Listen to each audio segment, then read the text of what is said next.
Derrida's got a problem. It's really weird. This is RErideD Tokigoe no Derrida, or RErideD Derrida Who Leaps Through Time. This is a show from the 2018 fall season, that finished airing a couple of weeks ago, so I've had a couple of weeks to get my thoughts around it. I wanted to make this video whenever it was first coming out, and the MAL rating was slowly, precipitously dropping. It started out even in like the mid-6s. It's now at like a 5.83, which is but I feel like the show, despite its flaws, and I will go over the flaws, did not get a fair shake from the anime community. That's kind of the first point that I want to make here. It did not get a fair shake, at least in my estimation, because whenever Yoshitoshi Abe's name is attached to a product, there is a certain expectation as to the tone and the presentation of that product. You look at stuff that's not even all that left field or experimental for anime, like Haibane Renmei or Nia Under 7, that use his designs or his original concepts or stories or whatever, and they have a certain vibe to them that says we are trying to be different from a lot of what is coming out right now. Yes, we'll have similar aesthetics or genre trappings, but we're really trying to do something unique. And you see that a little bit in Nia Under 7 and Haibane Renmei, but you really see it in stuff like Technolize or Serial Experiments Lane, which is the most famous example and the most critically acclaimed of his work. Since Derrida does not live up to that level of experimentation or vibe, I guess, even on the level of Nia Under 7 and Haibane Renmei, I think it really soured people to its idea. There was one, I think it was like Anime News Network article that I read right after the show started airing, where this guy, I think because it premiered at Anime Expo, this guy had gone to Anime Expo, he had gone to the premiere event and was like, this show fucking sucks. Everything about it's bland, it doesn't have any character. Where's the Yoshitoshi Abe? They've ruined his designs. First, I have a couple of problems. At first, I don't think they ruined his designs. I can definitely see his designs in the new animated designs. I've used designs like 9 times. I can still see his aesthetic there, but they are more rounded to appeal to, I guess, a broader audience. But that, again, that feeds into Derrida's whole shtick. Derrida is not anything like anything that Yoshitoshi Abe has done or been a part of in the past. It is in no way experimental. It is in no way challenging to the norm. It is trying to take something and do it so well that it doesn't matter that it's not breaking any conventions. Kind of like how My Hero Academia has, at least from what I have heard and seen, tried to take the superhero anime or the shonen anime and bring it to its logical ideal. Like, try to do it as well as you can without breaking any genre conventions. Now, as the show has gone on, I don't know if it has broken those conventions. I'm not caught up with it. Roast me for that in the comments if you want. But since Derrida does not attempt to break any conventions, that sours it to its fan base. Because its fan base, because of the Yoshitoshi Abe name, is expecting something experimental. And I expected it too.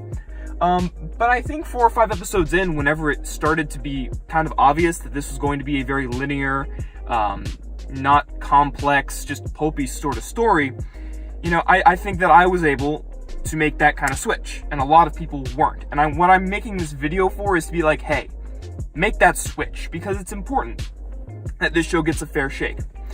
It is an above-average anime. It is not groundbreaking. It is not spectacular. You will not, if you are not a fan of its particular story or aesthetic, which I am, you probably won't miss a ton if you don't watch it. But if you are, and if you started this show out with the expectation of Abe's aesthetic ringing true and his reputation ringing true, I think you got to take a step away from that. And I think that examination of that begins with looking at who else is on the staff, primarily director Takuya Sato.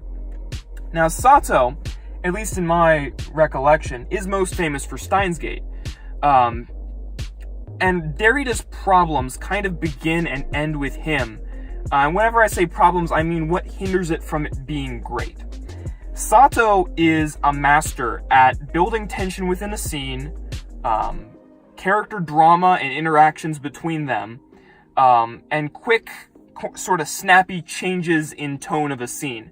There's quite a few times throughout Derrida where the characters will be like in a bedroom or a hotel room. They'll be having a normal conversation, and then something will kind of happen to change the tenor of the scene, not in a way that's kind of like, it's over the top, but it's subtle and it's there and you can kind of sense it in how the characters are talking, and then the set piece happens. I think that sort of narrative building, or that narrative buildup, is something that a lot of directors and writers need to work on.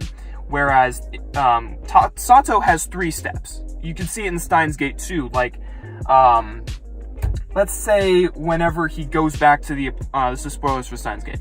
Whenever Okabe goes back to the apartment, he realizes what's happening with the timeline. Then, Shining Finger bursts in with her guards, shoots everybody, and Okabe has to time leap.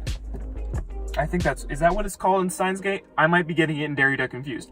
Anyway, there's 3 steps there. There's Okabe getting back to the apartment and having that conversation. Then there's the time where he looks at the hourglass and he's like, oh shit! And then the set piece takes place. Sato's really good at that. The thing is, though, is that he's shit, and I mean shit, at directing action sequences. Any sort of action set piece that comes after this build-up is bland and almost meaningless. His shots linger for way too long in combat. There's not enough happening in the frame whenever he's lingering. Like, as we've seen with, like, kung fu movies and stuff like that, especially stuff that's older, you can have a shot linger for a long time, but you have to have things happening. Just having a car move and zigzag around in a shot is not enough, at least in my estimation. You need to have more things happening on screen. That's why, and I will bring up his name so many times whenever I'm analyzing anime like this, I'll bring up Shinichiro Watanabe. Watanabe is a master at having shots linger while things are happening. Like, in a lot of the fights in Samurai Champloo, and I'll try to have clips of this whenever I'm talking about it, you'll see him linger at an angle for a little bit, you'll see him stay at that angle, but there will be characters shifting and moving with a lot of flow and a lot of groove inside that scene. What brings to mind immediately is the fight on the pier, with Mugen, Jin, and the third, like the Hand of God guy, I forget his name. You see them on the pier, there's stuff happening inside that scene, but there's no, he doesn't feel the need to cut a bunch of times in order to make you feel into the action.